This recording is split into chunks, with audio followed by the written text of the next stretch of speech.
श्री कृष्ण ने गीता सुनाई अर्जुन को, दोनों में से लिखा किसी ने नहीं, तो फिर आखिर भगवत गीता लिखा किसने? दोस्तों, ये पोस्ट है एक व्हाट्सएप पे काफ़ी दिनों से वायरल हो रही है, जिसमें कई सारे प्रश्न इन्होंने उठाए हैं और हिंदू धर्म ग्रंथों को बदनाम करने की कोशिश की गई है, क्योंकि उन्हें कुछ थोड़ी नॉलेज की कमी थी। इस वजह से ये क्वेश्चंस उठे हैं, जो कि मैं देख रहा हूँ काफ़ी वायरल हो रहे हैं 1-2 महीने से। तो मैं कोशिश करता हूँ वन बाय वन इन सभी का आंसर देने की, ताकि आप लोगों को क्लियरिटी हो जाए आपकी माइंड में। अगर किसी तीसरे व्यक्ति ने गीता सुनी भी तो उसको युद्ध क्षेत्र में लिखा कैसे गया? तो दोस्तों, 2 लोगों के सिवा, अर्जुन के सिवा, संजय ने भी भगवत गीता सुनी और संजय ने धृतराष्ट्र को सुनाई थी। संजय को दिव्य दृष्टि प्राप्त थी, इसलिए उसने भी भगवत गीता सुनी थी। अगर किसी तीसरे व्यक्ति ने सुनी भी तो उसको युद्ध क्षेत्र में लिखा कैसे गया? उसको युद्ध क्षेत्र में नहीं लिखा गया, गीता को लिखा है भगवान वेद व्यास ने। अगर गीता युद्ध के बाद लिखी गई तो इतने सारे उपदेशों को कंठस्थ किसने किया? इतने सारे उपदेशों को याद रखकर बिल्कुल वैसा ही कैसे लिखा जा सकता है? ऐसे कई सारे ट्रेनर हैं, अजीत भारती सर को अगर आप जानते होंगे, जो कि 200 वर्ड का वर्ल्ड रिकॉर्ड बनाया है, जिन्होंने 1 मिनट के अंदर याद करके। तो अगर इस जमाने के लोग कर सकते हैं तो उस जमाने के लोग तो क्या क्या कर सकते थे? और वो भगवान थे, भगवान वेद व्यास ने लिखा था। तो सारा ही तर्क यहाँ पे फेल हो जाता है, हर एंगल से। अगला प्रश्न, गीता में लिखा गया है आत्मा न पानी में डूब सकती है, न हवा से उड़ सकती है और न अग्नि में जल सकती है, मतलब आत्मा पर किसी चीज का प्रभाव नहीं होता। दोस्त, आपकी नॉलेज तो यहाँ सॉलिड थी, पर आत्मा अमर है। जिस तरह इंसान कपड़े बदलते हैं, उसी तरह आत्मा शरीर बदलती है। लेकिन जब किसी पापी को नरक में सजा के तौर पर यातनाएं दी जाती हैं, तो वह कैसे दी जाती हैं? क्योंकि शरीर तो पृथ्वी पर जला दिया जाता है और आत्मा पर किसी चीज का असर नहीं होता। तो फिर लोगों को स्वर्ग का लालच और नरक का भय क्यों दिया जाता है?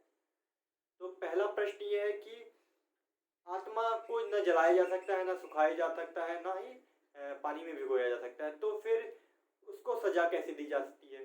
तो नरक में जब भी हम जाते हैं तो हमें एक अलग शरीर, अलग टाइप का डेडिकेटेड बॉडी मिलती है, जिसे हम भोगने में, मतलब कि जो भी हमारे पाप रहेंगे उसको भोगने में हम बिता सकें।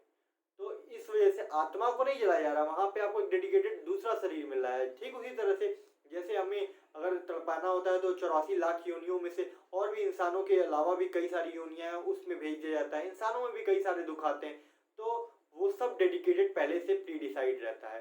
तो नर्क में भेजने के टाइम में भी आपको कई सारे अलग तरह के बॉडी मिलते हैं, डेडिकेटेड बॉडी, जो उसको सहेंगे और उस सिर्फ डेडिकेटेड उसी के लिए रहेंगे।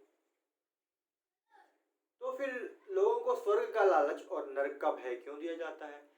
भगवान श्री कृष्ण ने तो गीता में कहीं नहीं कहा, उन्होंने तो इन दोनों चीजों से मुक्त होने के लिए कहा है कि न स्वर्ग का लालच करो और नरक का भय। इन दोनों को समझाने का प्रयास किया गया है। अगर आप पढ़ेंगे तो आपको अच्छे से क्लियरिटी हो पाएगी।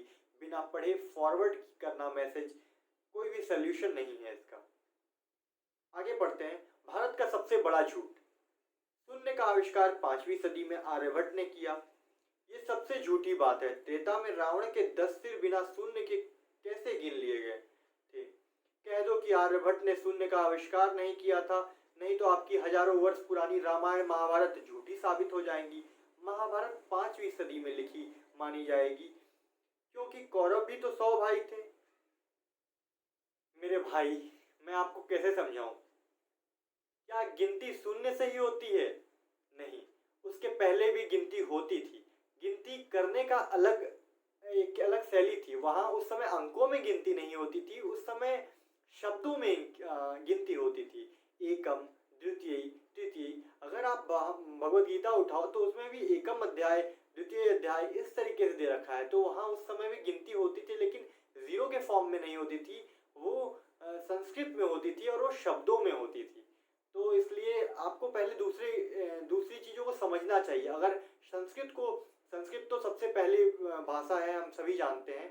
उसको भी अगर हटा के बात करें तो रोमन में भी हम गिनती लिख सकते हैं। गिनती लिखने के कई सारे और भी साधन हैं, सिर्फ जीरो ही एक तरीका नहीं है। रोमन में भी हम लोग गिनती लिखते हैं ना।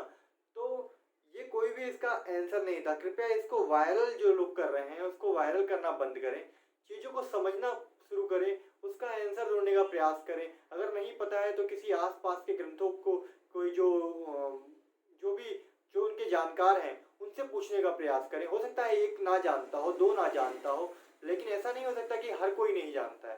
तो पहले उसको जानने का प्रयास करें, किसी चीज़ को बिना सोचे, बिना जाने, बिना उसकी पड़ताल किए फॉरवर्ड ना करें। जय श्री कृष्ण।